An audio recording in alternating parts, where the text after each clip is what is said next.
the quiet while we're waiting for technology. Okay. Put that on YouTube for all our people out there.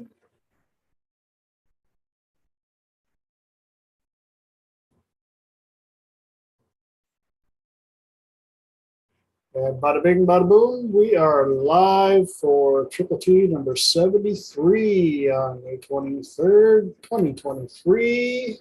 Good to see some familiar faces out there.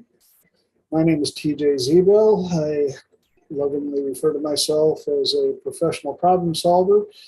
And no, that doesn't mean I have the answers to all the problems, but I do have the ability to ask a lot of questions to help people find the answers to their problems.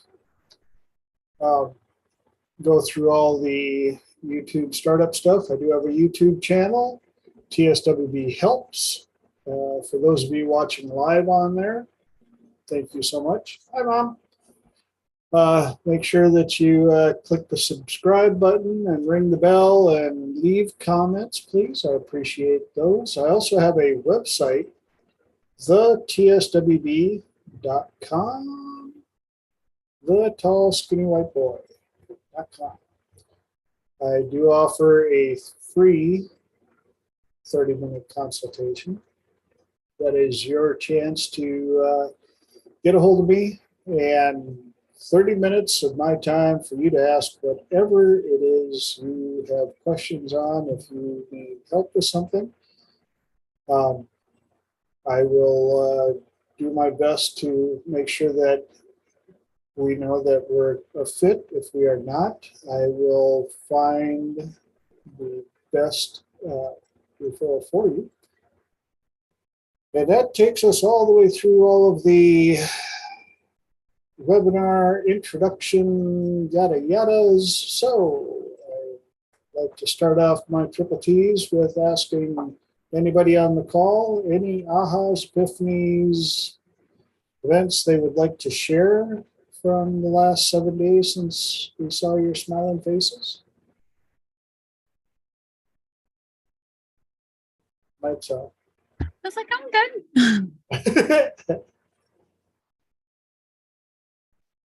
How about you, Savo? Sorry I missed your meeting last night. Or last time. I felt so bad. I was actually on the road. Don't worry about it. It was good. I've been really busy, TJ. Yeah, it was great, and thank you guys so much for your support from beginning. And Holly, thank you so much for teaching me how to, like, literally Holly taught me everything I know about Zoom. And if you didn't, I would literally these last 2 meetings wouldn't even be possible because some idiot kept on interrupting and popping in with fake name like Andrew Tate, and then he would play some videos. And so she taught me how to kick people out and how to build what we call waiting room. So Yeah. a wealth of knowledge, like learn a lot, and then also obviously learn the other part from you about webinars. So it's great. It's really helpful. And other than that, I've been super busy with my other business and everything else. A lot of things going on, but it's good. It's good. That's the way we learn, and I'm really glad to be here with you guys tonight. All right, thank you, Savo. And yes, Holly definitely does not give herself near the credit that she deserves. And so, whoop, whoop, whoop for Holly. She can't even unmute and say anything. There she is. And I will say, the meeting I was able to make for Savo, that was amazing too. So, love those meetings. They're awesome. You earned it many times over. Which it makes for an interesting segue into the topics that popped up for this week. If you checked out my Facebook profiles, both TSWB Helps and TJ Zebel, I've got them posted there. please feel free to share the information with as many people as possible. I would love to fill these meetings up with more minds to pick from. But this week's topics downloaded were unsolicited help, mind reading disasters, and travel benefits. So, diving right into unsolicited help, which makes for an interesting quandary. So many of us are so driven naturally to want to help people. And we offer advice, we offer all the things we can. And have any of you ever had it to where the people you were trying to help almost like turned on you? Were they people like friends and family or as in clients? Yes, all the above. People, humans in their natural environment. Yeah, that's cute. I've found it, I've witnessed it a number of times, and it's, I ain't gonna lie, it's a bummer when it happens. And it comes down to the phenomena, the phenomena where unsolicited help is often rejected, and sometimes rejected pretty strongly. Whereas if they come to you asking for help, you almost can't give them enough help. And it's a delicate line to dance sometimes, especially for those of us that want to help people, because that's naturally who we are. And I'm curious as to, again, like when I asked, have any of you experienced this where tried to help somebody, and yes, friends, family, all the above, and the pushback was almost sadly surprising? Anybody got any vague stories they would like to share?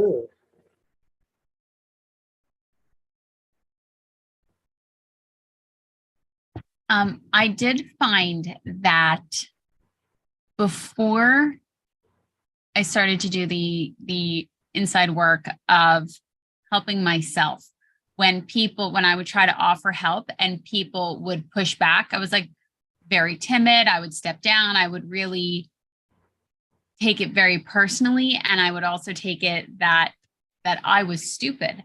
And now having a different mindset, having a different way of holding and offering and reframing and gentle tone of delivery, and really knowing that it's not my ego stepping in, that I'm doing the best that I can, I will know when to step back. But also when people start to attack me personally, I'm able to stand up for myself. So I do like that component.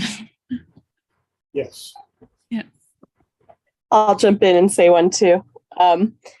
I've had it happen many times, but I think the worst one, I had somebody that I could see what they needed, right? So I jumped in and forced them to have my help, and basically they ended up, it fixed their problem. And then they just managed to remake the problem again. So all that work for nothing. I thought that I knew best, and I realized it was all about my ego. I wasn't listening to what they really wanted, and they weren't ready to change it anyway. And so, yeah, it could be quite disastrous at times. Exactly. Thank you for sharing that, by the way. Yeah, I've witnessed this many times in my lifetime. Even back in high school, when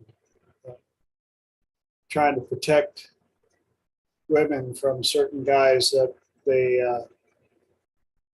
should not be dating. because the guys may or may not have been after them for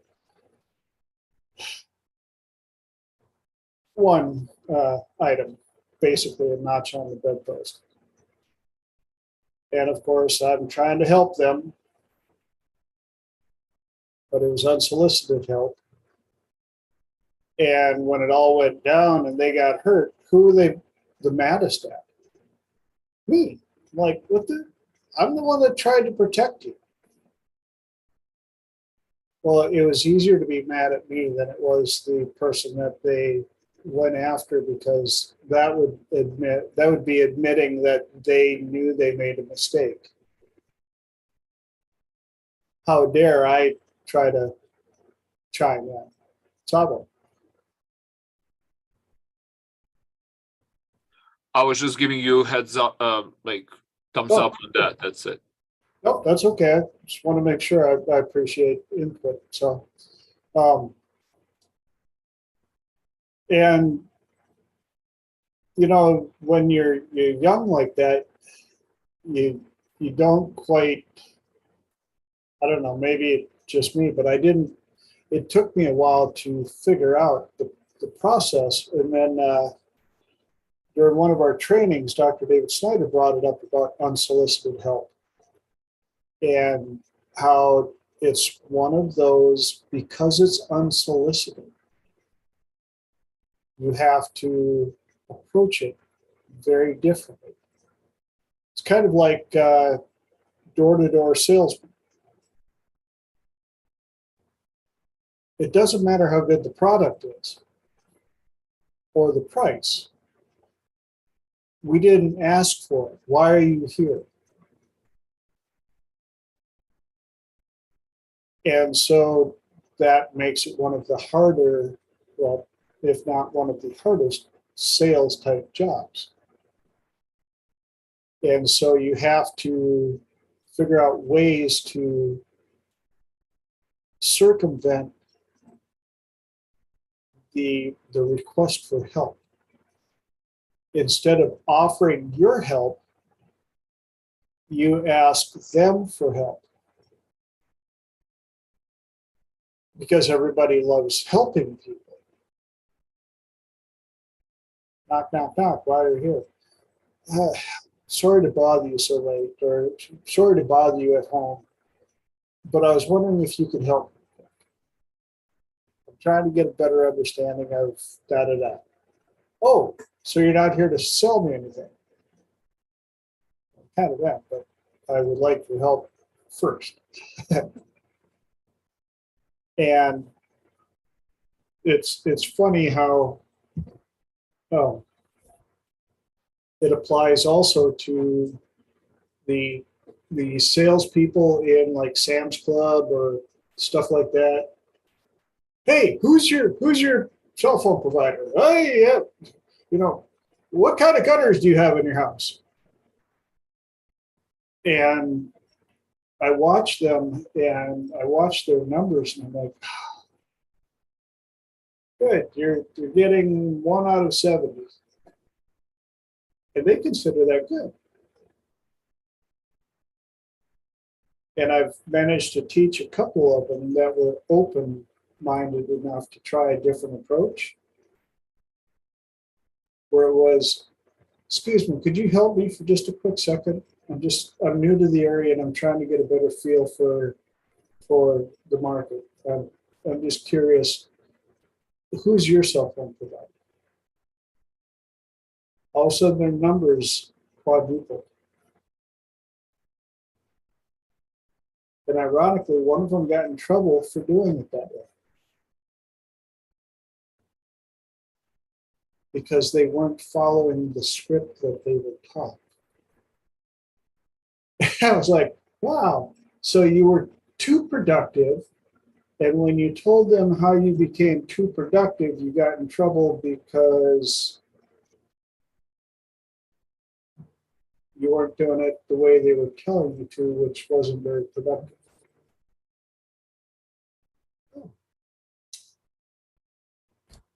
Okay.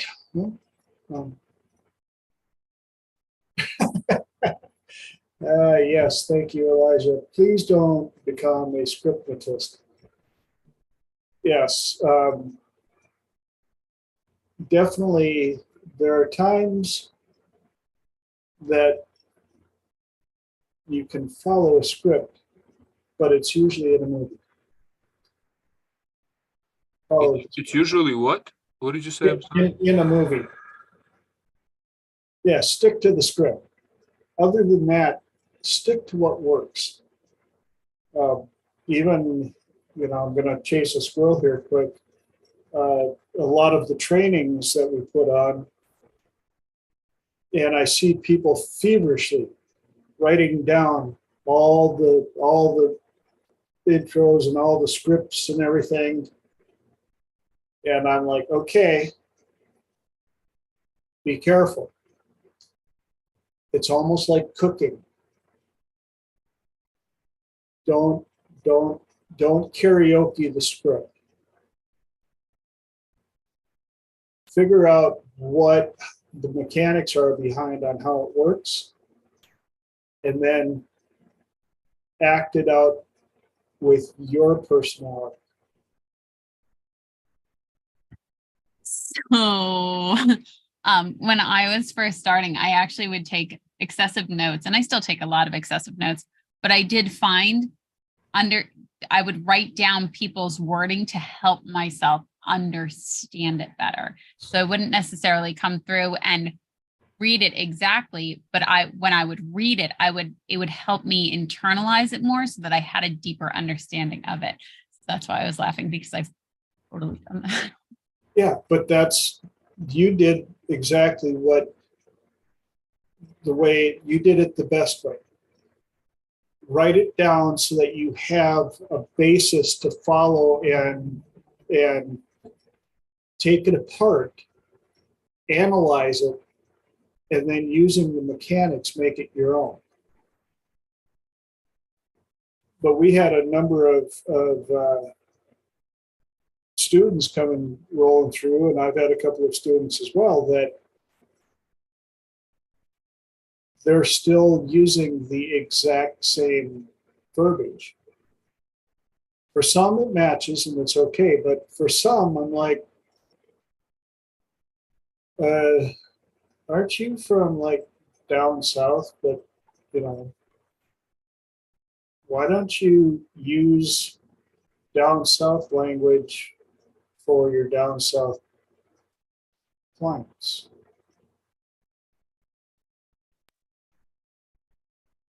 Yeah, so when I first started to learn from Dr. Richard Bandler and John Lavelle, I was noticing they don't like people to take notes, and it was very emotional response. Whenever someone was taking notes, they would yell and they would say things and they would try to tease people, and they would do everything in their power to make sure that people don't take notes and they don't record.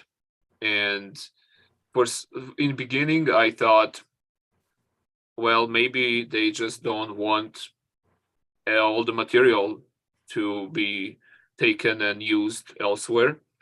And then I thought, no, what NLP is they modeled everybody else, and that's how they get wealth of information.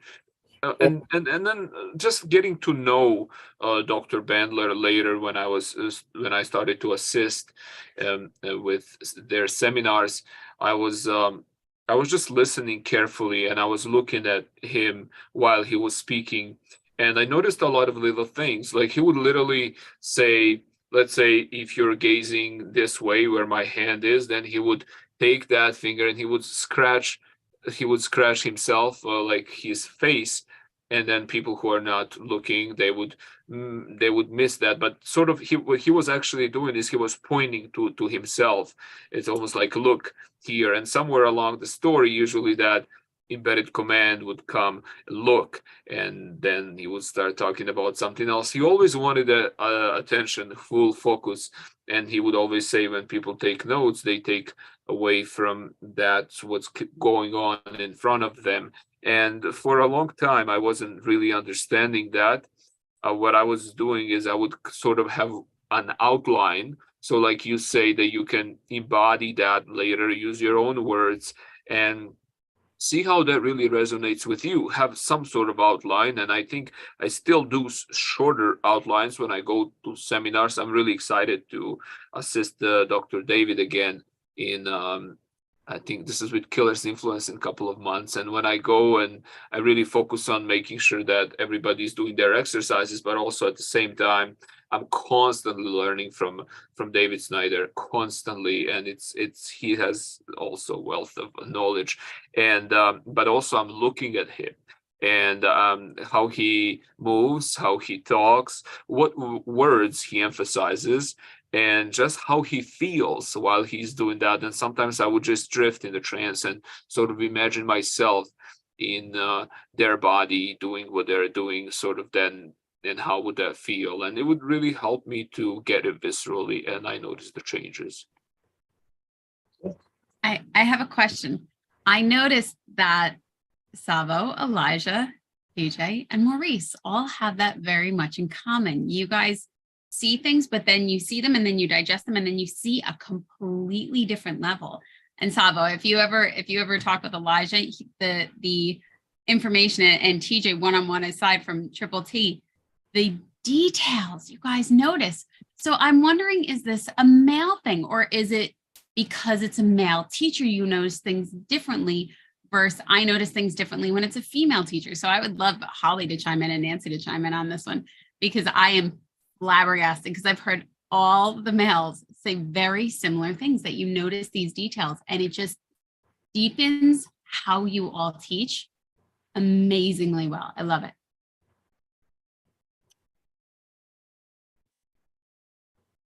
Crickets. So fascinating thought. I'm gonna have to think about it. May I? Hello, morning. I think it's because of your outcome and your desire, Okay. like what you want. From the very beginning, from the very beginning, maybe not the first class I did with David, but from like the second class I ever took, which was like 2 weeks after the first class I ever did with David. I was always watching the presenter because I knew I wanted to present one day. I was always watching the teacher because I knew I wanted to teach one day. I've been modeling people for so long now. And I think that's why I noticed those things. Yeah, and I think when it comes to clients and one-to-one interactions, I can't help but kind of model the other person, even though I'm not necessarily taking on everything, but I kind of want to know what it's like to be in their shoes and be how they are so that I can understand them better, therefore I can help them. And that's kind of why I'm paying attention to those types of things beyond like what they say or so I'm gonna go off on a little bit of a tangent, right? And share something that was a really big learning from me. I love how you present it, like you're like rolling out the carpet. Which was like content versus structure. Okay. Content is oftentimes kind of irrelevant. Oh, I'm having a problem with my husband and I'm and whatever. Like those kind of details don't matter. What I'm watching for is it's not like is the structure. It's not what are you seeing, it's how are you seeing what you're seeing. Are you seeing it from a distance? Are you seeing it from inside? Are you seeing it from your own point of view, from someone else's point of view? Because those are like the submodalities. Those are the things you can change, right? So it's like content is nowhere near as important as the structure. And so many times when people get sucked in to their clients' problems and too attached, and they get, it's hard for them to help maintain their own states, like while they're trying to make the other person make a shift, because they get absorbed. Like I've heard horrifying stories about assaults and all kinds of horrific stuff that I'm not even going to mention, but some of the worst things you're thinking, probably worse than those. And the only way I can not get sucked into it and still maintain myself and help the other person is by not paying attention to the content, but the structure of how they are representing those things within themselves, and how then I can change the way they represent those things so that they will feel differently about it. And it's the same with the teachers. When I watch David, when I watch John, when I watch Kenrick, I'm on one level taking in the lesson that they're teaching, but on another level, I'm watching, how does he engage the audience? How are his gestures going? When is he doing the suggestions? At what point does he switch from a very logical, didactical explanation to a very hypnotic demonstration type? Do you know what I mean? And I'm just trying to learn it for myself. I think that's why I pay attention on that level. Okay. I love it. Thank you. I just had a scroll deliver another way of looking at this. And for those of you that are watching the recording or on YouTube, or if you're not in the hypnosis realm and you don't understand the names and all this stuff, let me put it a different way. It comes down to drive, passion, interest in the training. We could just as well be talking about chefs. There are restaurant cooks, and then there are these chefs. And the cool thing is that the chefs will look at a recipe and go, okay, that's a good idea. And they'll lay it down, they start cooking. And I think it's kind of the same way here is the scripts are a basic recipe. Understand the basic recipe and then make it your own. And build off of that. It could even be for accountants or people that do spreadsheets and stuff.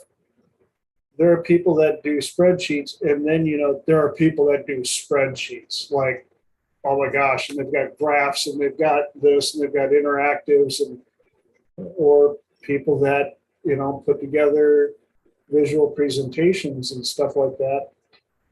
There are ones that will put something out real basic. Once you understand it, you take the time to build on it and make it your own.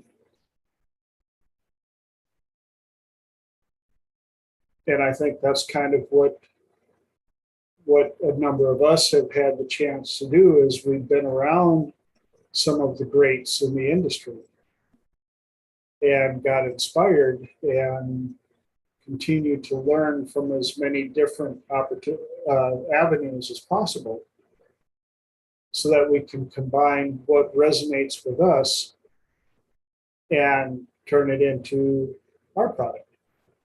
Oh. That makes sense? I love the understand the recipe. Great one. Cool.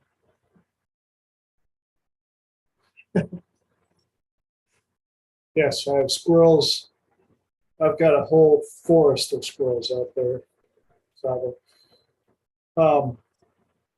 any other input, questions, ahas, epiphanies on that? Or I can also say that NLP, I noticed that guys are mostly interested in NLP as opposed to women are more interested in hypnotherapy. And of course, it goes both ways. It's just something that I've noticed in my practice. I'm very intrigued. I did not notice that. well, when you look at the modalities a little bit and how it's framed in the training, I think could also be part of the push for the interest.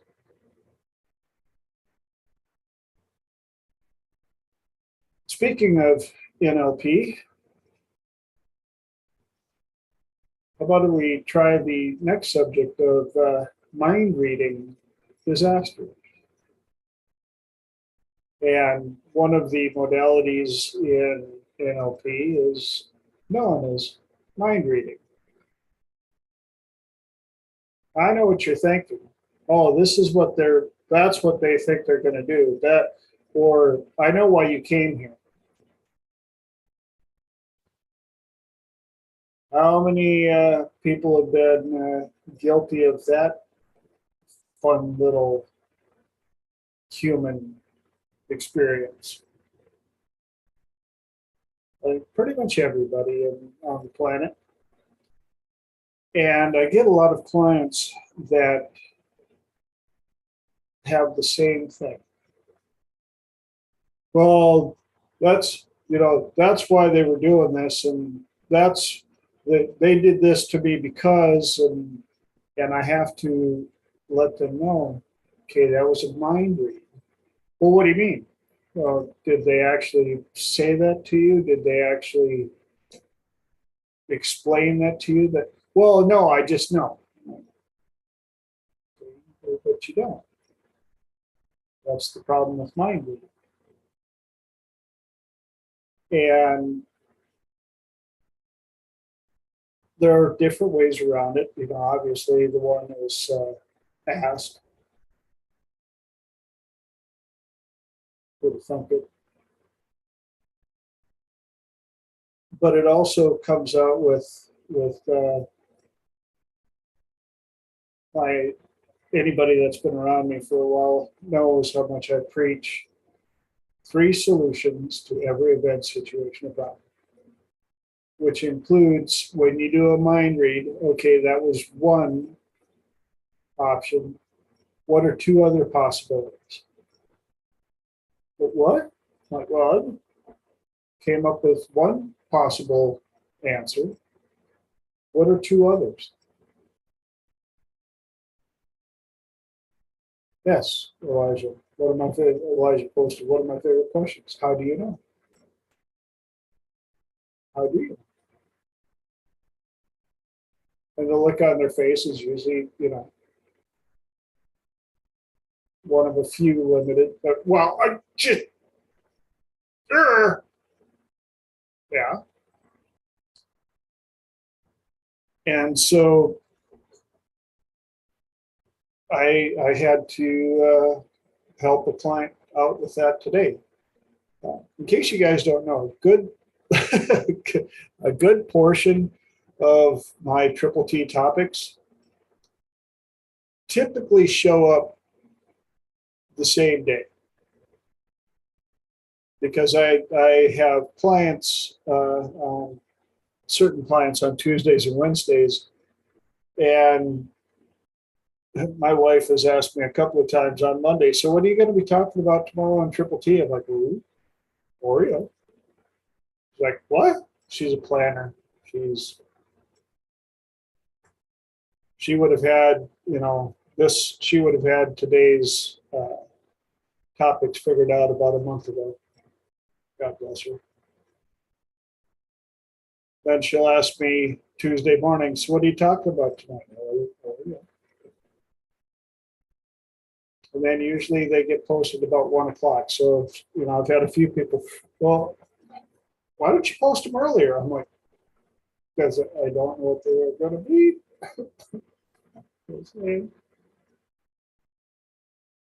But yes, one of today's clients, basically their entire week was ruined because of a mind read. They just knew that this one person did this one thing because of this. So, okay, that's one possibility. What are 2 others? What? Well, you did a mind read. So you got one of them done. What are two others? And yeah, so you could also use Elijah's famous question, how do you know? And after we went through a couple of different options, all of a sudden they realized, "Oop, maybe I've been wrong for 5-6 days. Could be. How much energy did you burn in anger and all the above for 5-6 days?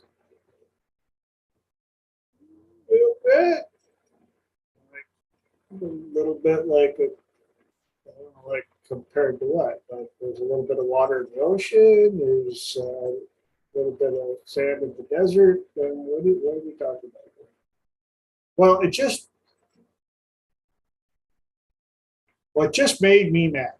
It made you mad, or did you make you mad with the mind read that you focused on and went for the big long haul on?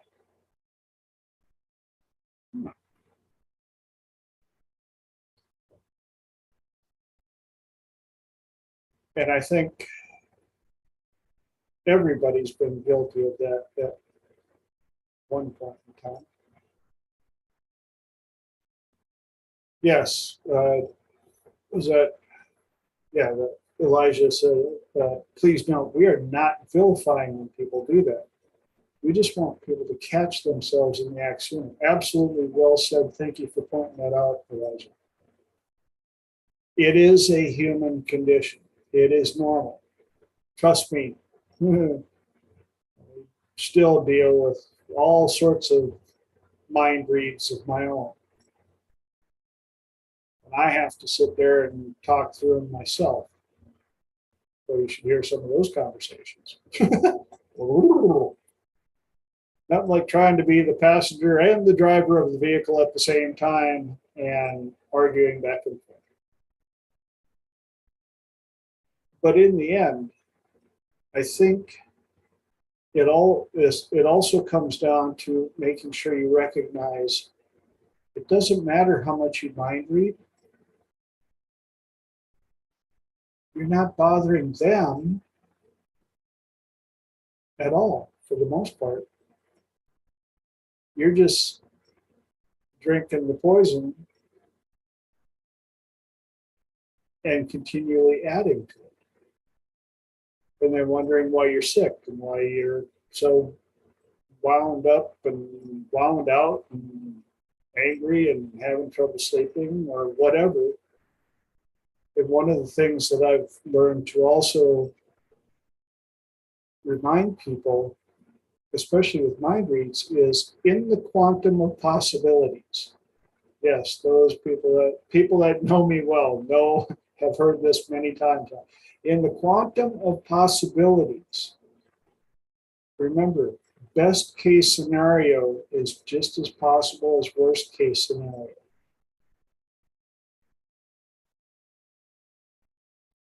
I was going to say, assume positive intent also. That is one that has taken me out of a number of pickles. But also when you think, oh, it must be about me, it must be about me. And you're like, there are how many other people in this person's life? Why does it have to be about you? And that also helps take a little bit of the charge out of it. Yeah. Well, because I just don't. Okay. How do you know? Well, don't confuse the topic. I was reveling in my pit of despair, and now you made me realize that I put myself here. Grr. Okay, well, grr. But what do you like best about being there? Well, I don't. How much longer would you like to be there? Well, they need to apologize. For what? For what I think they thought that I know that they know that I thought that they thought. So I think and now I'm mad.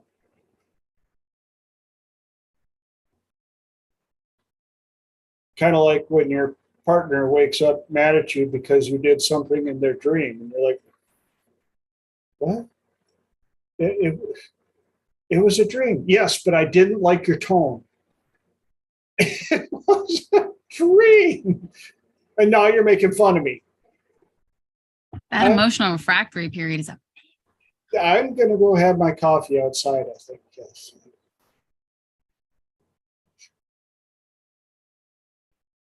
And no, my wife hasn't done that to me yet, but I did have a past girlfriend do that to me twice.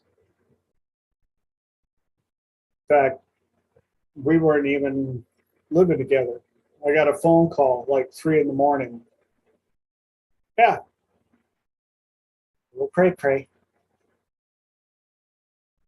Yeah, she wanted to know why I said what I did in her dream. And I'm like, "But now that makes two of us. First of all, what did I say and why did I say it?" "I don't know, but you said it." Well, what if it was somebody else that looked like me? "What?"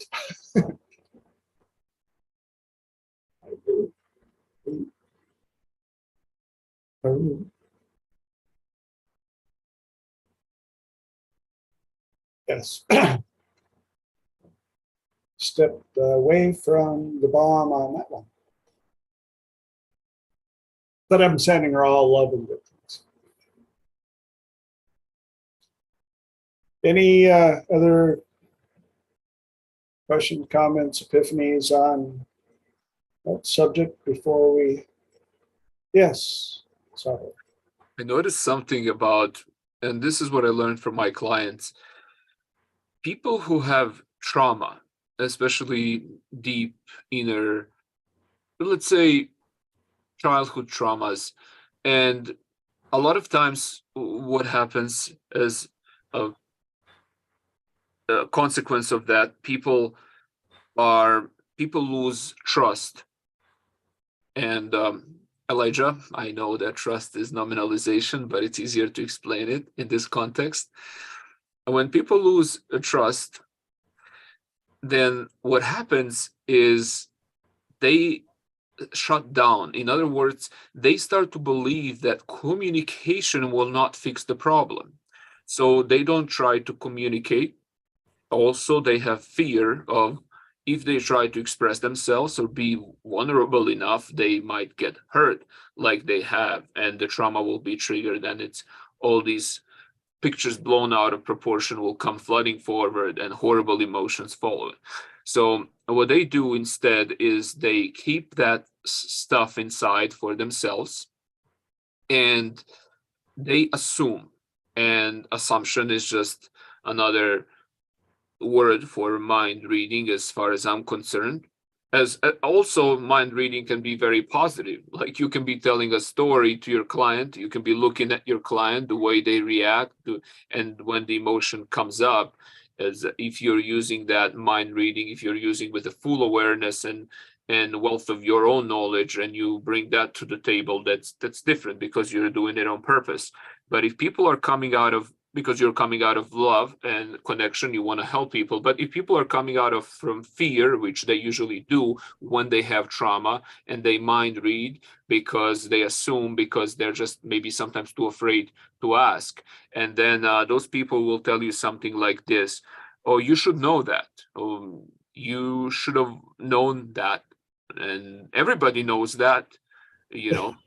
And you can ask someone else, etc. And, "Oh, I've seen, my uncle has done it that way, it should be that way." And it really comes down to some stupid event that recorded and it worked for them, but yet the communication is very minimum, and those people have a lot more tendency to and those people can be actually very, very often avoidant people, because avoidant people are on the bottom when it comes to the insecurity level. So let's say if you just avoid something, you're so insecure, you don't believe that communication can fix something. So that's the next level. When people become anxious, they're actually closer to healing and to become more secure with that's sort of in a way. But I wouldn't like to go deeper in this rabbit hole. Just kind of wanted to open something up, and maybe I can touch back on this in the next one of your webinars, DJ.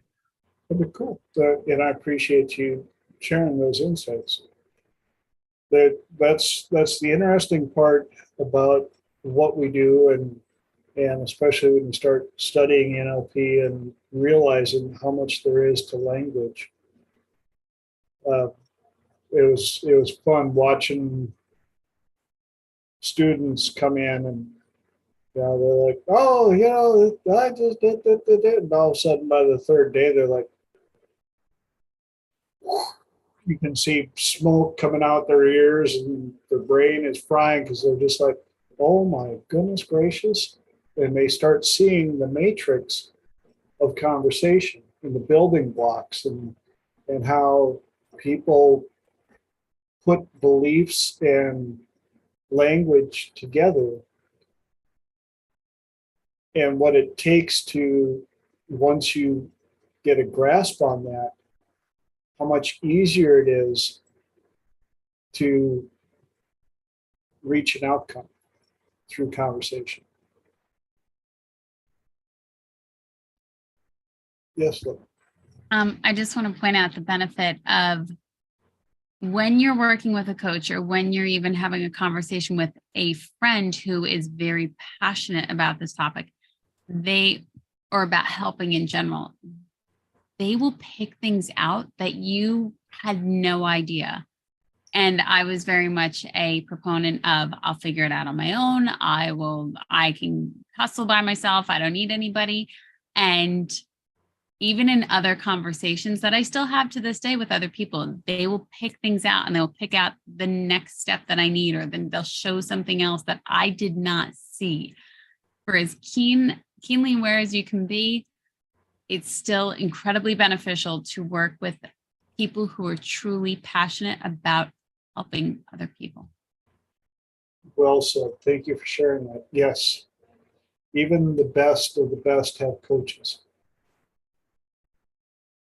But NASCAR drivers have driving coaches. Ooh. Yeah. So, in fact, it's funny when I talk to people that think it's crazy to waste money on coaches. And I'm like, how's your life going? Well, I talked to a finance coach. How's your dating going? Wow, they're all jerks. I talked to a dating coach. And ironically, perfect segue into the next topic of travel benefits. Now, some of you that know me know that I was blessed to be in an invite-only travel club for a number of years. That's where I met Dr. David. And I got to go on quite a number of trips. And one of our sayings was, travel is the only thing that you can invest money into that makes you richer.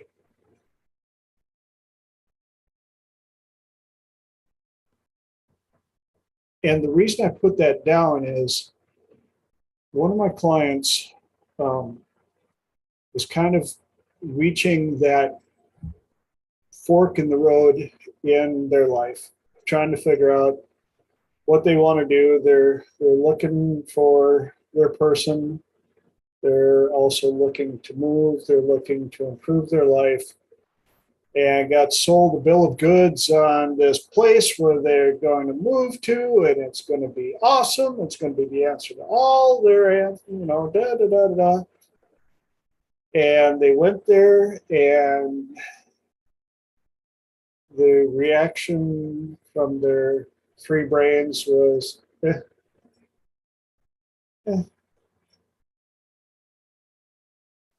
And my instruction to them was just like you've heard many times, always be testing everything. What do you like about it? What don't you like? And be cognizant of all of the above. Tina just went back to, my wife just went back to Cali to do some stuff. She was there for 4 days. And even though she grew up there, one of the first things I told her, if you go back, ABT, beyond what is home, what do you like, what don't you like? And she's coming home tonight, and it's going to be interesting because I think she may find out the same thing I found out is it'll always be home. But even my back home, about 7 days is enough for me. Because the people that are still there are still there for a reason. And I'm not judging them, I'm not slamming them or anything. It just doesn't feel like the present home. And that's one of the benefits of traveling. I've been blessed. I've lived in Europe for a year, traveling around. I've lived in a number of different states, and all had benefits and, good and bad. And that allowed me to understand that I can pretty much live anywhere. Anywhere. I'm a chameleon, straight up, 100%. But there are other people that, there was a line in a movie, and I don't remember the name of the movie. I know some of you research gurus will probably be able to find it. And the line was something like this, where one guy says to the other, you look like somebody who is homesick for a place you haven't been yet.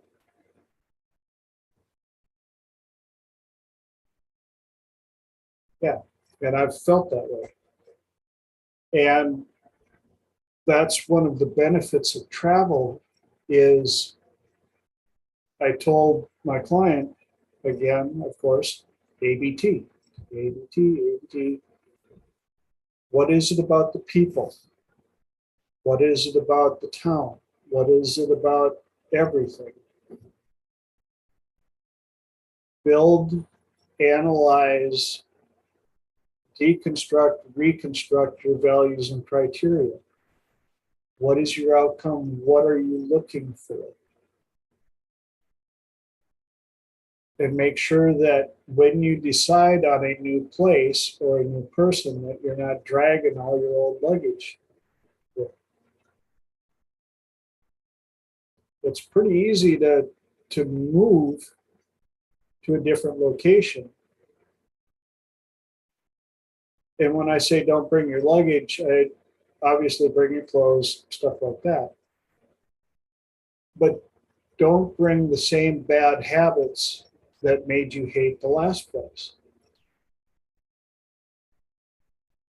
When you move, when you travel, and nobody knows you, who do you get to be? Anybody you want. Why is it? I know the answer to that one. Yes. Anybody you want to.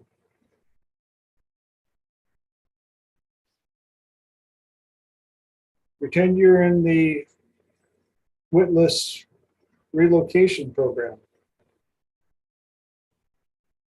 And you get to introduce yourself you get to redesign yourself and reintroduce yourself to everybody as a brand new person.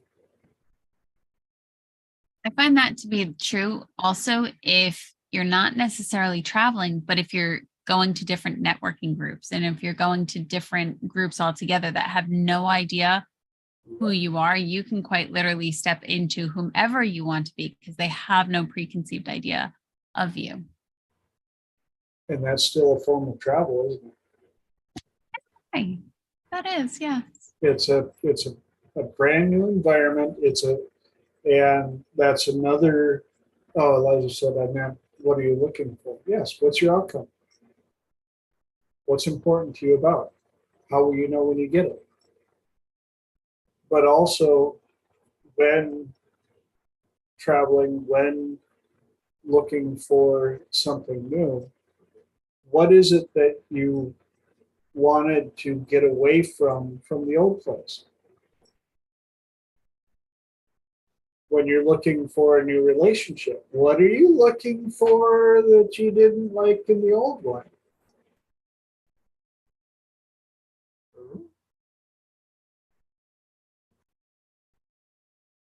People thought that Tian and I would lost our minds when we decided to move away from San Diego. Beautiful town. I ain't gonna lie. The weather is hardly there. Yes, they have some weather. The weatherman in San Diego is one of the most overpaid meteorologists on the planet. And today's forecast, the same as the last 3 weeks. So hang on, kids. Oh, wait, we might get rain. Yes. So, with 3 minutes left in this, travel any way you can. Travel big, travel small. Travel virtual, travel in reality.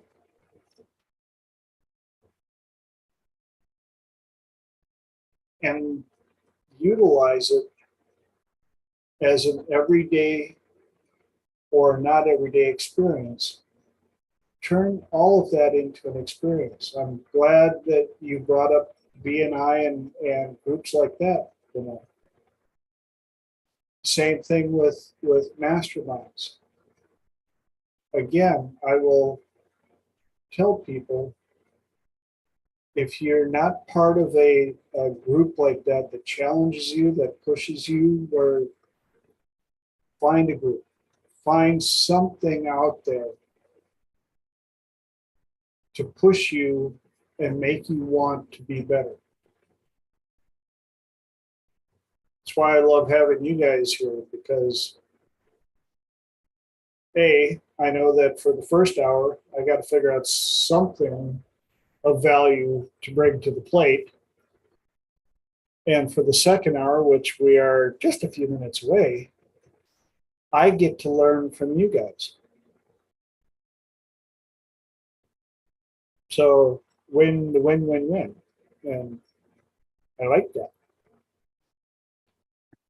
Yes, I like that you pointed out traveling even locally, because I did not think about that, because you're like, oh yeah, it's even a form of travel of going to a new group. And I did not think of it that way.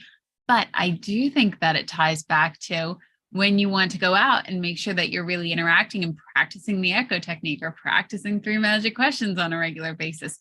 You can travel to a couple towns over and go to a completely different store where you don't feel so like, oh, well, they know me here.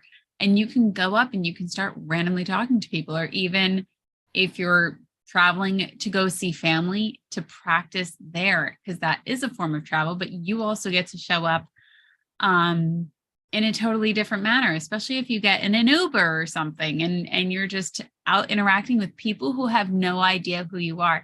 And I used to, I had this like aha moment on a drive a couple weeks ago when I was getting nervous about going to a completely different area and meeting a whole bunch of people. And I thought, rather than getting wrapped up in my head, I was like, show up for them. Who do you want to be when you show up for other people? How do you want to interact with other people?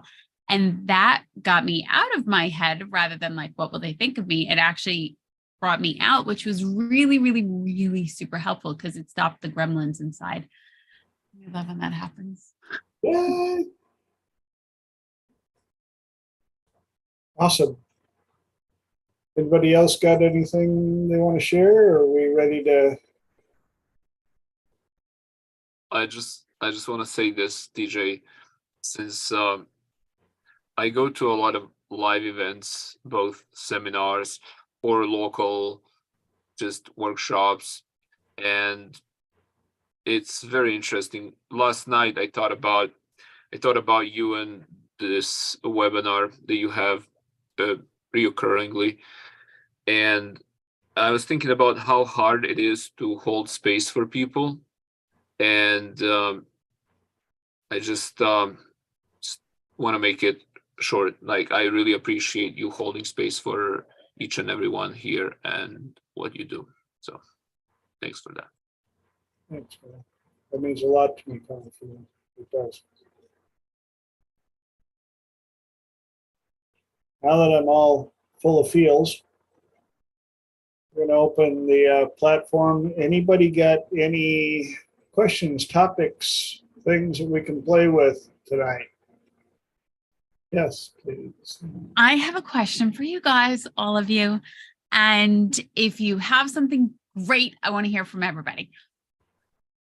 Shifting your mindset around money. And I wrote this down and I realized that when I was very focused on one thing, I had a daily plan and it helped keep me focused on something rather than the gremlin that likes to run around. So, what are your mindsets on money? What do you think on a daily basis? Do you have a daily practice of writing something down, of focusing, a mantra, whatever it is? What are your thoughts? Being this is the second hour, this is where all of you on the call answer first, and then I answer last. So who's got something for the hour, please?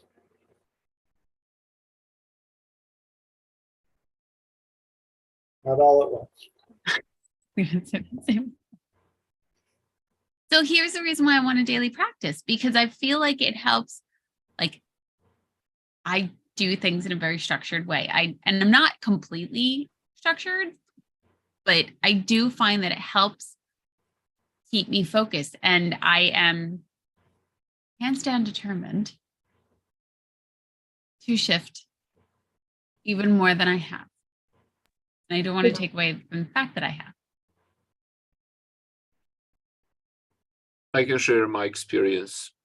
What happened last night, actually, that's just related to what I was mentioning earlier, TJ. There was this one of the gentlemen who was holding space for everybody. He's an older gentleman, and he invited everybody to his house, and it was a beautiful place. And the way we do these meetings, I'm not supposed to share or we have agreement to keep everything confidential and not to share anybody's stories, but we do have agreement that we can share our own stories. So this was my own experience from last night. Basically, the purpose of this group, this is a group for men only, and the idea is to just practice the masculinity and masculine activities. So some of the things we do, let's say, we sit around the fire, and then there is certain exercises, chanting. There's just also challenging. A lot of people leave the group because they're not strong enough to stay. Eye contact. So let's say everybody in the group looks at you and they say something that sometimes these triggers are very important because, sometimes the trauma comes up, and a lot of people in this group are therapists and people who have a lot of experience. And so what happened last night is we usually say, what is something that you would like to change, and people say what they would like to work on, and then what you add to that is, from 1 to 10, how important it is for you to change this. And well, for the first time tonight, last night, I had this 10 out of 10. I wanted to change my belief about money in a specific context. So I said, I would like to change my belief about money when it comes to selling my live seminars and sessions, working with people one-on-one. And now, why is that so specific? Well, because in my other business, I have no problem charging, and I understand that as a game, almost like it's a negotiation process. And I'm okay with almost any other negotiation process I can think of. But yet, when I would do sessions with people, it would still be triggering. Like, I would not want to charge enough what my time is worth. So, and yet I also sometimes this feeling would also come up, feeling of guilt and shame, which in this group we work a lot on the shadow side and how to heal that what you called shadow part of you. And so when I started to realize also, sometimes even if I was selling a car to a friend, this feeling would come up. So not in general in my car business, but yet if I become really close to someone, that's why I don't really do sales anymore. So I try to stay not so attached, because as soon as I get attached, the feeling would come up. I would literally, guys, so many times this happened to me where people say, okay, well, this price is fine. And I'll be like, no, I'm just going to give you another 500 discount or things like that. It's just, it would come up. And well, these people would come back. That's also, there's also a positive side to that. But yet I didn't like the fact that I was just influenced by some guilt and shame, and to do things sometimes overly, I don't know, maybe be overly nice. And okay, well, so we did this thing where I would go, there's like a sort of, we call it magic carpet in the middle, and all the men are around, and so you step in front of everybody, and you choose someone you would like to work with. So I chose this older man. He has been a therapist and psychotherapist. He does different modalities for decades, and he has very permissive approach. He also knows how to hold a space for people and really be there present. And he looked at me and said, so how would you like to work on this? And I said, well, I would like to find out where does this feeling come from and maybe change it. And so he helped me go back to the time when I acquired this belief around money. And after we did a very simple process of regression that I was aware of, I went back to the scene to when I was in the kitchen, and I was only about 5 years old. I was with my mom and dad, and my dad was saying something and my mom was saying something else. And so, to make this long story short, very powerful technique that he used is he said, who here looks like your dad? Look all the guys around and find someone who looks like your dad. And so I looked around, and behind me, it's just there was this guy. The resemblance was so, it was absolutely fascinating how much he looked and he behaved like my dad. And I said, this gentleman, and the therapist said, okay, well, you come over here and stand where your dad was standing in that position. And I said, well, my dad was behind me, my mom was over here on this side. And he said, even though we have all the guys in the group, just look around and notice if there is anybody who might remind you of your mother in any way. And I looked around and I found someone, and he said, where was your mom standing at the time? I said, right there behind me. and the conversation they were having. Now, they couldn't really replicate exactly the conversation because I was speaking my native language at the time, but it wasn't so much of the importance as much as it's just the proximity and orientation in place, space, and the tonality. And I was able to really get the feeling back. And it was so interesting because I was still 5-year-old sitting in the chair. And just to do something like that, I mean, you have to be really feeling so, I believe, also confident enough to be vulnerable in front of that kind of group. And so, and he said, I was feeling what I was feeling as a 5-year-old. And then he said, okay, now, if you may please get up and look around and find someone who looks like your inner child, like how you sort of, or maybe it feels like how you felt when you were 5. And one of my best friends was just sitting right there across. And I said, well, that one is easy. And it's interesting that he also has some issues around money.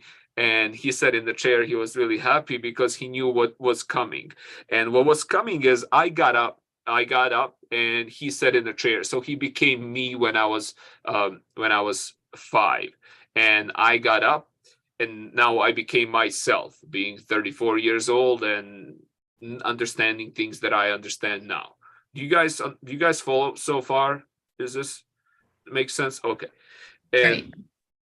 thank you. And so what happened is I started to talk. I started first to talk to my dad. And I said things to my dad the way I think. And I said, thank you in the end for being who you are. And I appreciate and I love you so much. Yet I'm not going to allow every single thing to you say and do to affect me and to influence my life. Some suggestions I'm going to allow you to keep it or change it if you want. I'm also going to allow myself to be that way and give myself that freedom. Then I talked to my mom, and then I talked to my inner child, which was the most intense part. And now you see, I look around and there's like half of these guys are crying and they're looking, and just the story that they shared after how much that affected them is, I thought, oh God, like it affected other people maybe more than it did myself. Which, I mean, it had really a huge effect on me. Now, the biggest change, what really happened, is I was able to talk to my father, who has created this belief where I was literally thinking almost like a double bind. Either you are spiritual and a good person, or you care about money. So what I brought up in my world is one of my mentors, Marissa Peer, who had so much influence on me. And I spent some time with her personally after seminars, and she taught me things like money is energy. When you exchange money, you exchange energy. And so this is exactly what I was teaching my inner child, and the dialogue that I was also having with my dad. I said, I appreciate, and my belief is, and I appreciate my own belief inside of me because my dad is inside of me. I appreciate it. And now I look at you as this belief as outdated friend. This guilt might still come up. As it comes up, I do accept it. I understand it's like an old, outdated friend. And like Dr. David says, from the place where we are coming from, do we have new technology to be able to come back and change the things that have happened? And it really did change my belief around that. And then what's really interesting, as I'm just going to finish with this, if it's so I'm just going to finish with it. There is this thing that we take right after the work is done. The work is done. I felt good. He asked me questions. I laughed about it. There was no emotional charge. And he says, what is the stretch you're going to take? And stretch, we simply mean that, you're going to do something and other guys there will hold you accountable for that action. And then I said, well, I am going to charge minimum $350 for breakthrough session. And it's not going to happen anymore to where, I do breakthrough sessions for less than $350. And that's minimum what my time is worth. And I'm going to stop making excuses because excuses are just there. They used to be there because of the underlying emotion. And that's how that ended. Hopefully I didn't take too much of your guys' time. You poured so much into that time. It was worth every second. So thank you for sharing that. Jump into love what Sabo said, and I know TJ has some great techniques with this too. But just a couple things. So first of all, I would say too, like I think when we talk about money mindset, what everybody needs is not all the same necessarily. So for instance, I know some people who invest, and I need to reframe that. Some people, I think, oh no, my internet connection is unstable. Hopefully it doesn't go down. Another one that a lot of people will sometimes do, so like there's the revenue side and there's the expense side. So some people need to go out and spend the money because they know if they've spent the money and invested, they will go out and make the money. And some people are the opposite. Some people, if they know that they've saved up the money, they'll feel comfortable going out and spending it. Some people, they say that most people spend a certain consistent percentage of their income. And so, yeah, let's say you spend 90% of your income. That means you're saving 10%. That's great. What if you spend 110% of your income? What if that's your default?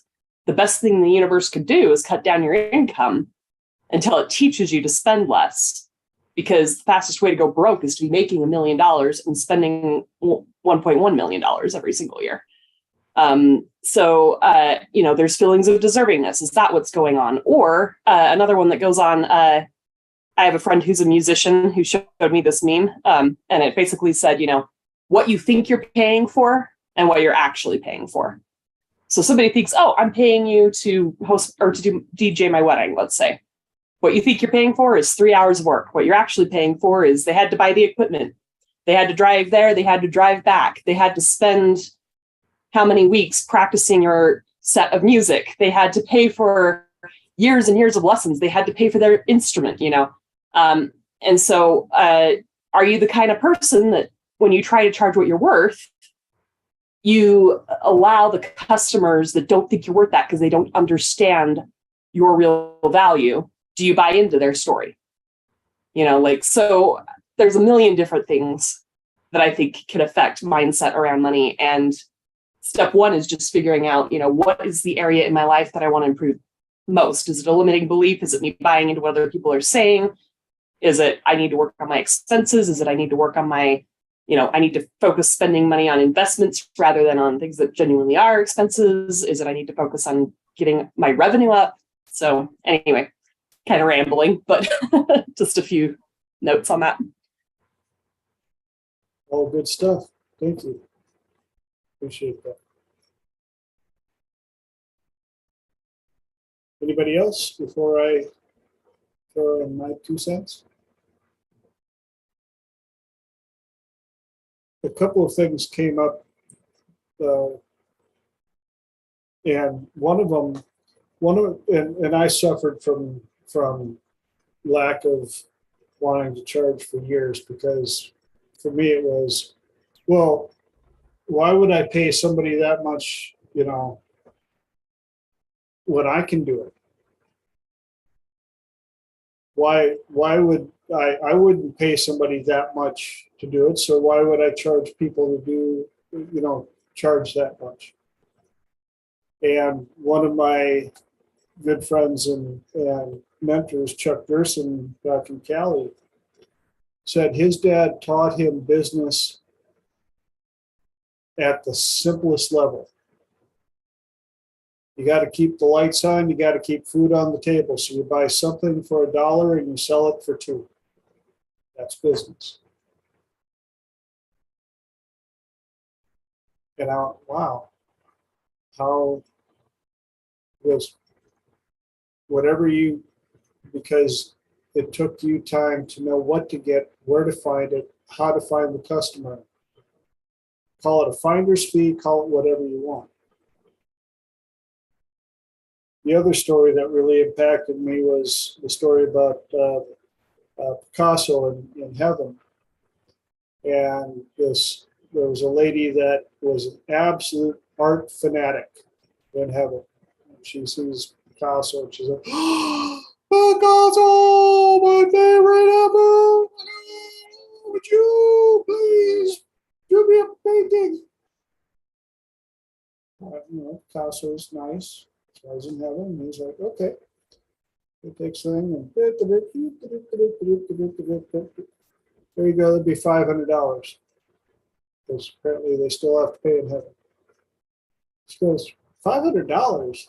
It only took you 30 seconds to draw that. He goes, no. It took me my entire life to learn how to draw it in 30 seconds.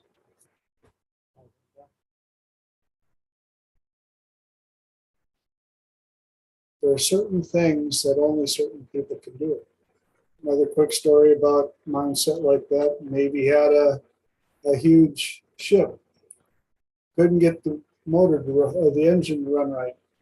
And they had exhausted all of their mechanics.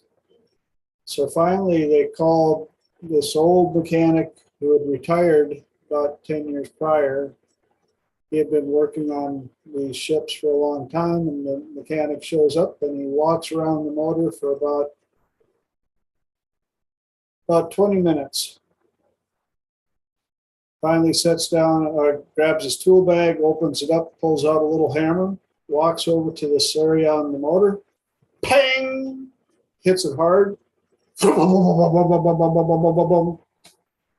Motor springs to life. Puts the hammer back, heads out, sends a bill to the Navy, $5,000 to fix the motor. And the Navy writes back, and they're like, you were only there for 35 minutes, or 30 minutes, isn't that a little exorbitant? Because he replied back, I'm sorry, you're right. 30 minutes on-site time, $200. Knowing exactly where to hit on the motor, $4,800.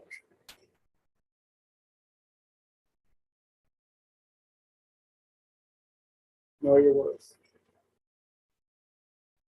The other thing that I've found, and Dr. David taught me this, and it was a hard lesson.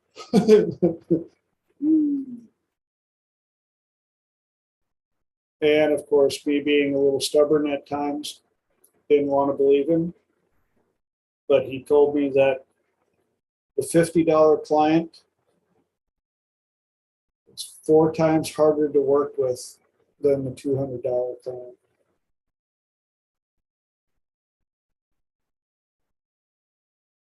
And the reason why? Skin in the game. Money invested, time. The $200 an hour client, a lot of skin in the game. They're looking for change. They're not looking for fluff and puff. They want to get things done. They're serious. They came to you because they can't find witch doctor in the yellow pages. And they want their stuff fixed. The $50 an hour client, well, I know people that'll drop $50 in a bar in a half hour and be fine with it. And he was right, because I tried being the nice guy and going, well, I wouldn't want to pay $200 an hour. Well, if the problem was big enough, I couldn't fix it. If they're good enough and they can fix it in one session for $200, that would be worth it, because it took my entire life of building this problem up to the point where I need it fixed. So, a couple of different ways to look at money beliefs, how we want things changed.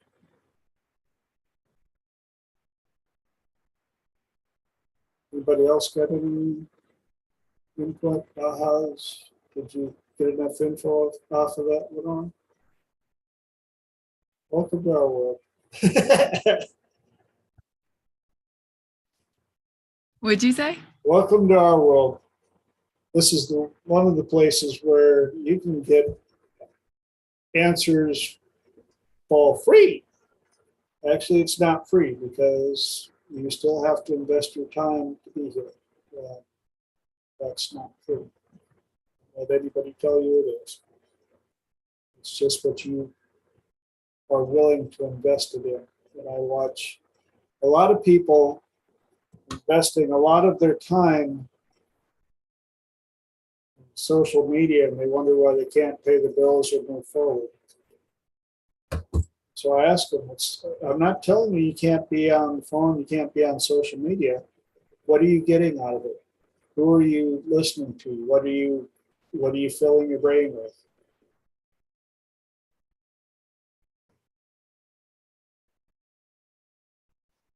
It's what I like about my circle of friends, even on social media. The stuff, the content that they send me is not honey boo boo and the latest twerking videos. I'm getting content on investments and building and things of that nature. So even there, it's like travel. Where do you want to go?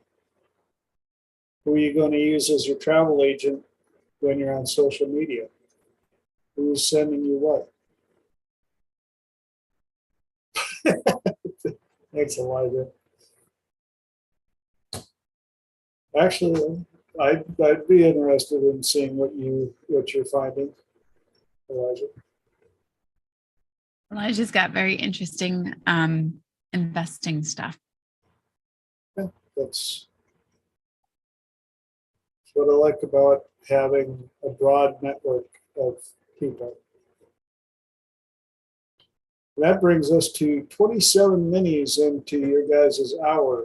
Anybody else got anything for Lenora? Or do we have another question with a topic?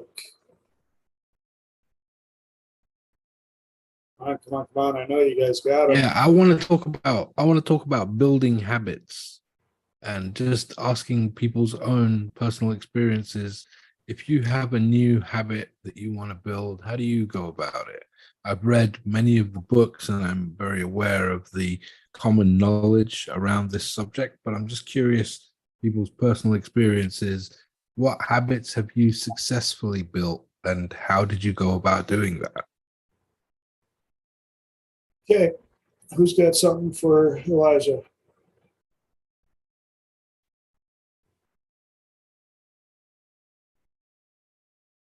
Come on, I know you guys. I haven't really done this with anything big per se, but I'm sure you know that the literature says things like, for instance, if you're able to anchor it to something you do already, that helps a ton. And so I'll say, okay, if I need a really important one, when I walk through a door, when I come home from work, this is what I'm going to put, the small thing.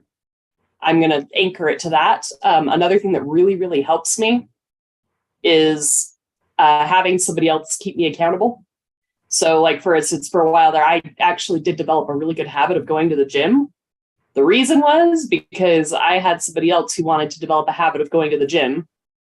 And so we committed to meet. And so where I might have chickened out, the fact that I knew I'd made a commitment to be there for somebody else and she couldn't get in the door without me because I had a buddy pass that she was using, that made it so that I would go there. And of course, she was given back to me. I wanted her to use the buddy pass. That was the whole point. So, yeah, I mean, and obviously the magic numbers, they say, 66 days for a glass of water, and then like 275 days, no, 21 days for a glass of water, 66 on average, and then like 271 days for something really complicated if you want to lock it in for longer than to make it a true habit.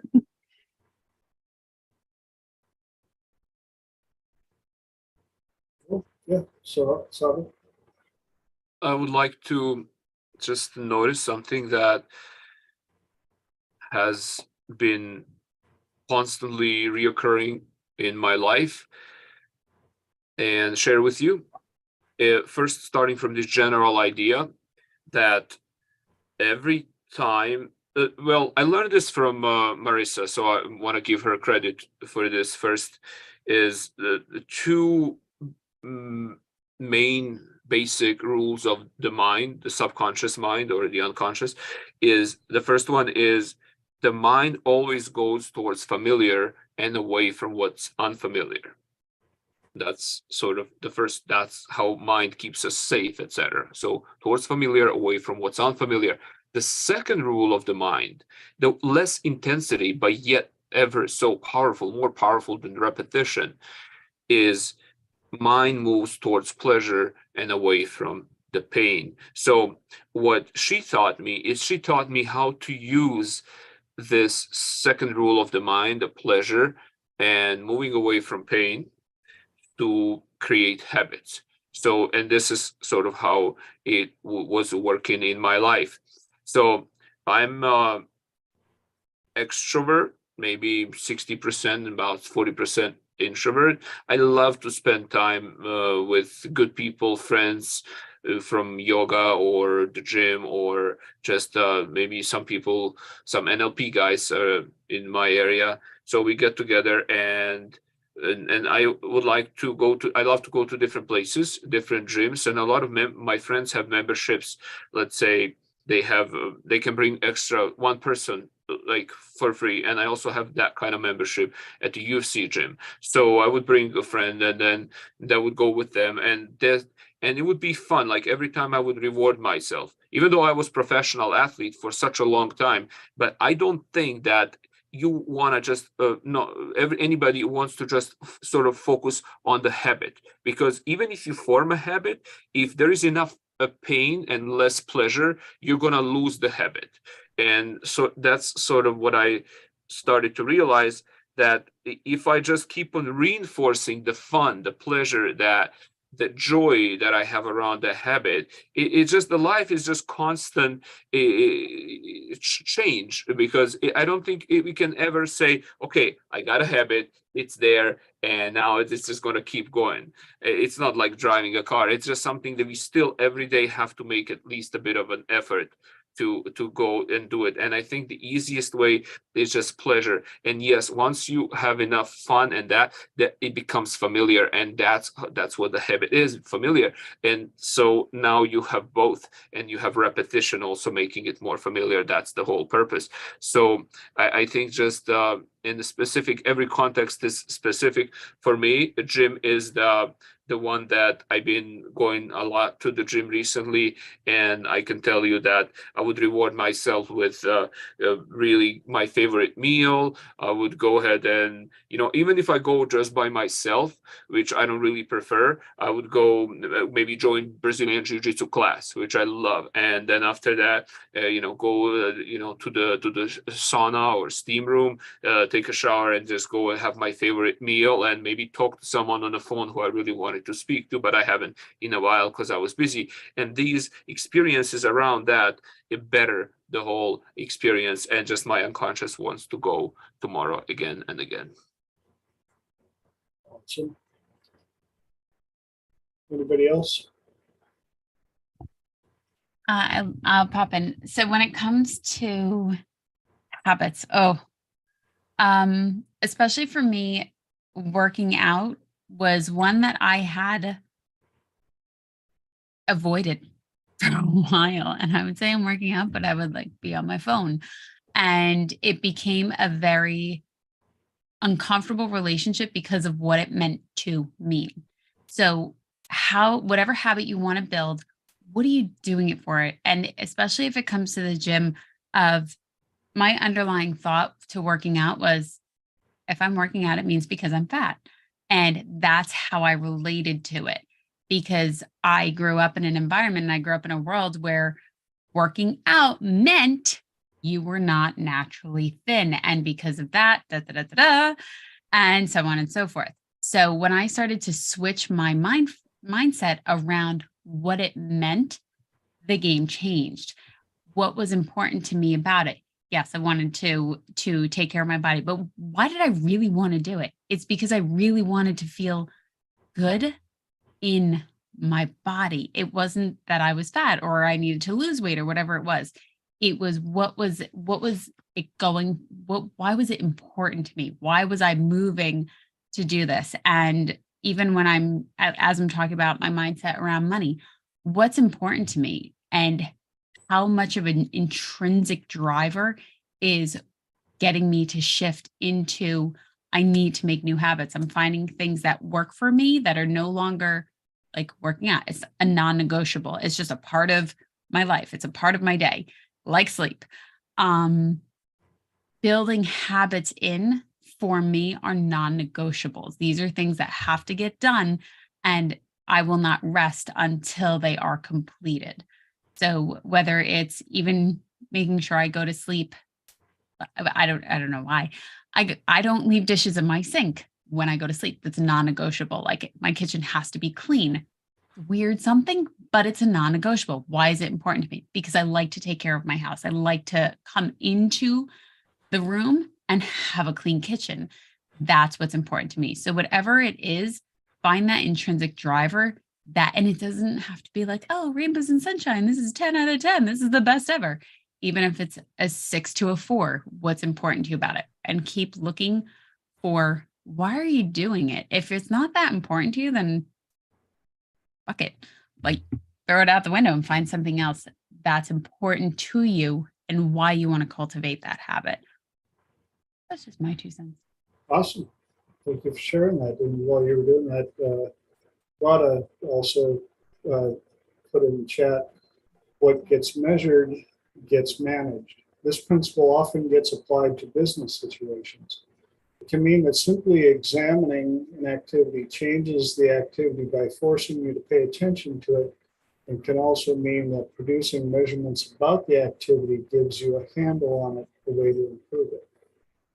Thank you for sharing that, Rada.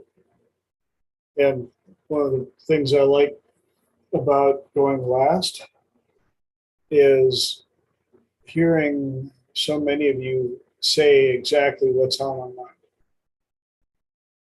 One of the first things that popped up about habits goes right to Simon Sinek and all the others. What is your why? When I get people that come to me for smoke cessation or weight loss or all the above, first I ask them, why is it that you want to do it? Because if their why isn't strong enough, the chances of them following through are pretty minimal. I've even completely shocked a couple of people that have gotten a hold of me for smoke cessation. I'm like, well, why do you want to quit smoking? Well, so-and-so doesn't like it. Yeah, so why do you want to quit smoking? Well, it's bad for your health. I said, yeah, we know that, but why do you want to quit smoking? So what do you like best about smoking? Well, it relaxes me. But why do you want to quit? I really don't. Then don't smoke.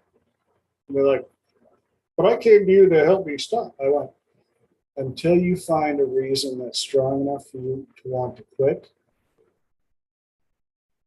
I'm not going to waste your money. You come to me and we can drill down and find a reason why you want to do it that chokes you up, that brings up emotion, that you know, then I can help you just like that. In fact, I probably helped you right there. The other thing that I like to use is what Zebel brought up was pleasure and pain. And I'll future pace. Let's go a year, 2 years, 5 years out on both scenarios.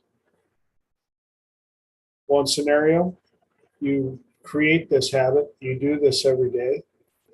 What does that do for you in 1 to 5 years? Second, you decide you're not going to do it.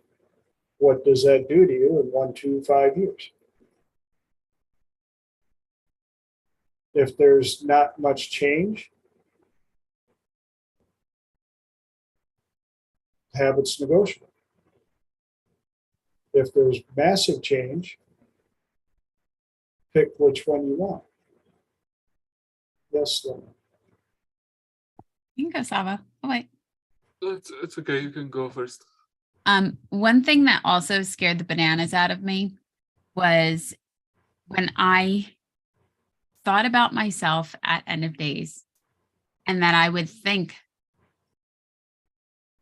these same thoughts about myself, or I would think the same thing, or I would look back and be like, my God, I avoided that for so many years. And I thought about it every fucking day. That scared the shit out of me. When I looked back and I realized how many years I had already done that, and then I added on another set of years that I could possibly do that, that was enough to really take some action. And I still do it. I do that quite often, actually.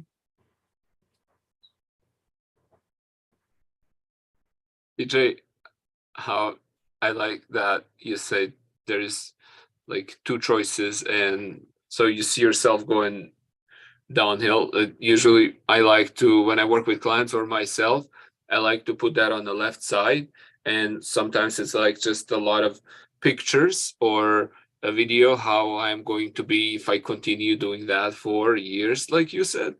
And then on the right side, which is the right thing, or then you can write down what you want and put the right pictures. And then so one thing that I do, I never share this with anybody. I stand up in my room, and I sort of, when I do that, whether I'm gonna have this, sometimes I have to drive to maybe just talk to someone or watch something on the TV, and then I think to myself, one time I worked with one of the mentors in Alicante in Spain when I went to John Grinder's seminar. His name is Michael Carroll, and he said, "Oh, you have a drive, then drive to the gym. You have a drive to play video games, drive to the gym." So he connected. It was funny, but then I literally stand in a way to where on the right side is the door to where I can just head out the right way, and on the left side, I put anything that can be left right there in the past, and so that way, that way, just that feeling like, who do I want to be? I see a big picture of myself looking great with a smile and feeling so good after the workout, and here I see myself hunched over, and but in the past I used to play video games on the computer, and that thing was just took a year of my life. Then I deleted the games, then I struggled with it, and eventually that good part of me won. But it was really hard to deal with that, and I understand sometimes it's not easy to change. Our mind is not wired that way, and yeah. There was another one I heard just recently where they had said, if you had a portal gun and you just zapped it and out popped this version of you, or this best version of you, your best self, whatever label it was, what would they tell you? How would you show up? And that's what yours reminded me of, Savo, about going out the door or looking one way and looking the other. So whatever fun way you like to come up with. And I would like to ask you guys, if we have enough time, I would really like to find out, maybe briefly, what is your one method or one technique, or maybe if it's a talk therapy, chair therapy, timeline, or whatever, a regression, whatever works for you with clients the best. And I would just like to hear your, or maybe something when you work with yourself, what is that one thing that sort of like most of the time works well?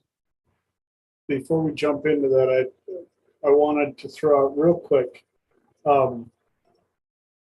what we had talked about a little bit with future pacing and stuff like that can also be looked in, saw the concept behind the books, the slight edge or the compound effect. Both of them are very similar in their thinking, whereas habits don't have to be monstrous to make big changes down the road.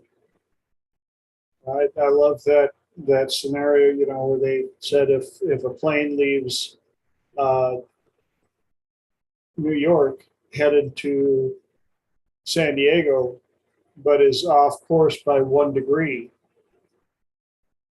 how far off track are they by the time they get to California? It's quite a distance, and that can be good or bad.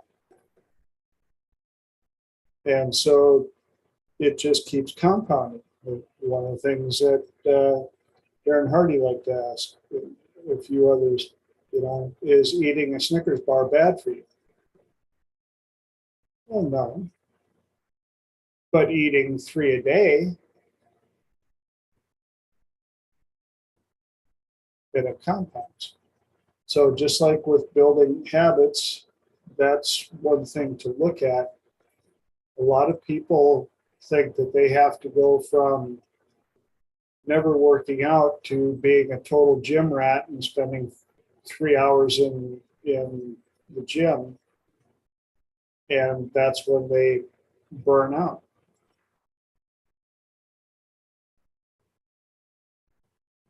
Yes. Go ahead and say that out loud, Zebel. It's just the same concept what you were saying. When you do what you say, your unconscious just records, notices everything, starts to trust you, and then it's so much easier to say anything else within that context or a different context. You just go, oh, I'm going to do this, and your mind follows, because that's sort of, again, what integration, I think, is about. And I hope we have enough time. Just would love to hear from you guys. Just one thing that you do with clients that you do very often, almost with every client. It's just maybe something that's just specific to you. Who's first? Oh my God, what a question. Cram it in 14 minutes. Go. So many different things come to mind. One thing, at least when I don't know if anybody else attempts their best to be their own driver and passenger at the same time, because I definitely do that. And the first thing that I like is, do I want to keep this? Do I give myself permission to let this go? And whose help might I need? I often can't always, if I know I have permission, but sometimes I'll get stuck with the versions of me. So I will bring in a completely other person to help release whatever it is, or help reframe. And I will have a full-fledged conversation about whatever else is going on if I'm doing that on my own, versus when I'm guiding somebody else. It's a different story. Awesome. Who else has something? Really? Are we waiting for me to say something? I fractionate a lot. I fractionate people a lot. In and out of trance, in and out of trance, in and out of trance. And I'm like, it's, you must have heard this one, Sabo. It's all in the setup, right? Like, if you read the transcript of Richard Bandler doing the swish pattern, the transcript is like 13 pages long, and he gets into the swish pattern about halfway through page 12. Right? So it's all in the setup, and the whole fractionating throughout the session and the questions that I'm asking and everything, it's all just building up to this one moment in the end where they're going to have this kind of aha, right? So a lot of it, it's going to be different, obviously, depending on the person. But I like to lunge clients, which means lunging is it's a term used by people who train horses. I forget the word for it. Questarian or whatever. I can't say that word right now. But you know, a horse often has a lot of anxious energy when someone's going to ride it, or when they're going to try and do something at pace or jump fences or whatever. And the horse will want to run free and not allow you to mount it. And clients are like that, you know, they come in and they want to talk about their problem, and you don't know what it's like for them. Maybe it's their first time doing therapy, and you know, they're a bit anxious. They've been thinking about it since they booked, like all week. They've been thinking, I got this session on Thursday. I got this session on Thursday. They come in and they want to talk, and I just kind of let them go. I kind of let them talk and let them, you know, and I wait a little bit until they're tired. A little bit, like how you would lunge a horse and wait till the horse gets tired before you mount it and then start training it. The same way, I would kind of let my client talk, and I'm paying attention, obviously, to the anchors and the gestures and stuff. But a lot of the time, I'm like, the stuff is just going through me. I'm not really listening to everything they say. I'm just waiting for them to run out of steam, and then I'm going to start. So that's something I do a lot. Is I lunge the clients, right? Fractionation in every session, a lot. You like, if you do a session with me, you're gonna go in and out of trance at least 5-6 times, right? Because on the 7th time, when I give the real suggestion that we're waiting for, it's gonna stick like crazy, right? And a lot of it is just gearing towards that final trance, which is where the work is going to be, or where the bow is going to be tied up. A lot of times, the change itself is done long before the final trance. And the final trance is like putting a bow on it, right? So I do a lot of the work conversationally. I do a lot of the work in uptime and like in between the trances, right? And yeah, I don't know how else to put it, because every client is different, and so there's not like, if you want to ask like what's my favorite technique, I love the foreground background shift. I think it's an amazing technique, especially for self work. Foreground background switch is incredibly powerful. The first time someone did it to me, my response was, I stood up, said, fuck you, stormed out the room, and kind of sat on my own for like 15 minutes, and then came back. And the first question I asked them was, how is it possible for any problem to exist if this is possible? Like, so I think it's an incredibly powerful technique. Yeah, that's pretty much what I got for you. If you want to talk about it in more detail, or if you want me to embellish, then let me know. But I know we're running out of time, and I want to give other people a chance to speak. So I just want to point something out, talking about the final suggestion and setting the tone. And so if you guys will all remember this, because it happened about an hour ago, towards the end of the first hour, TJ said something like, whenever you have a chance, travel. And I've noticed that by reactions, that suggestion stick with some of you and myself. Certainly, I remember that he said that. Well, he said also a few other things about, you know, $200 client will make change faster than $50 client and things like that. But I noticed that also. What I want to say, not only that you trance in and out when you work with people, but also when you do public speaking, or maybe some sort of therapeutic talk. So that's the one that got stuck with me: travel whenever you have time. And so that's that. Well, thank you. I appreciate that. What I was going to offer up to your question on this topic is, ironically, not is something that I don't do. And I tell my clients right off the bat, I no longer do the boredom induction. And I want to give a major shout out to Steve Ream for showing me how effective it is. Because people are in trance 24/7, 365 anyway. And he explained that the boredom induction is mainly just for the hypnotist. Close your eyes, you get very tired, all the above. And I tell my clients, if that if that's something that you're used to and that you're comfortable with and you want done, I know how to do it. I've done it very many times. But I want to respect your time and your money, your investment. So we'll just get to talking. And as soon as I see that little beaming, my entire induction is close your eyes. I don't even snap my fingers. I just close your eyes. And we go right into work. And I'll do a full 5 count out to anchor all the suggestions and all the change work in.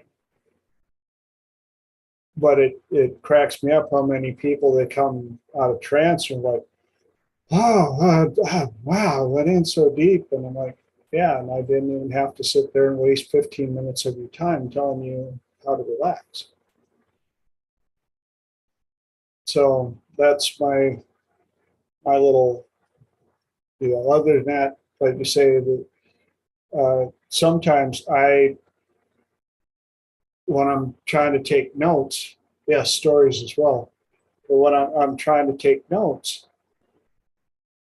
for the client, I'm trying to, I go back and I'm trying to remember what techniques did I use, because I'll run through so many so quickly that I don't remember. All I guess mainly my bottom line is, did they get the change work the change they were looking for? So and that leaves us with 4 minis for any other questions, inputs for Sabo, or any clarification on what we talked about tonight. Anybody got anything they'd like to say before we got to go?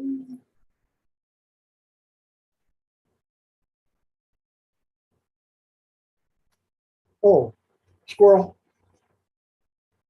One other thing, technique when working with clients is comedy. And remembering to be childlike and curious. And using as much of your voice different ways. So, you know, if any of you that have been around me long enough know that I am definitely not a monotone talker. And keeping the voice interesting allows the subconscious, the conscious, and the lizard all to stay in tune and listening to what's going on, which allows you to reach in and get the change work you're looking for.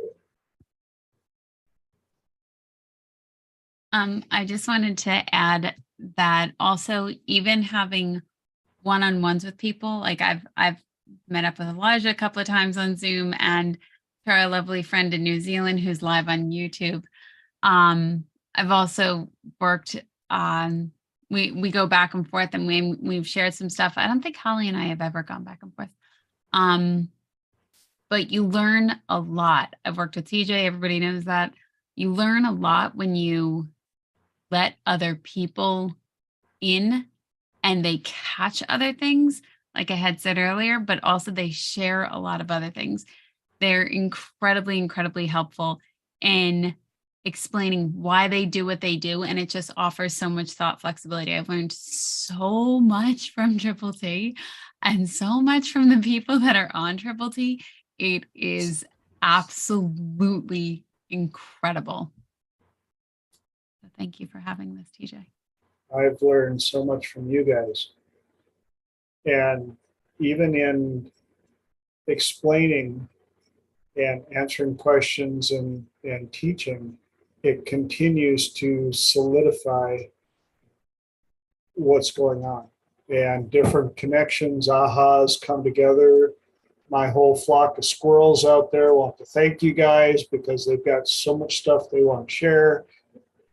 And that brings us down to 1 minute left for me to finish off the way I always love to, with thank you, thank you, thank you for all that you guys bring every week, for sharing your time, because why?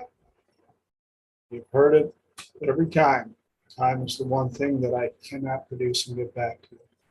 So for you to take that very, very precious commodity and share it on this platform so that we can create something to share with others means so much to me.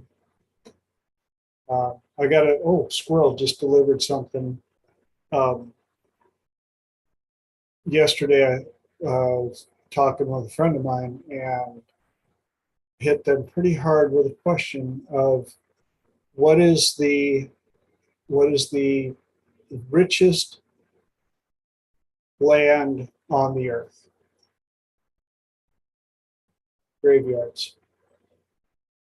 Because that's where all the graveyards are, where all the knowledge that didn't get shared, all the books that didn't get written, all the songs that were never sung are buried. And so I wanted to make sure that we had a place where we can share as much as we can while we've got the time. Get it recorded, get it out to the masses.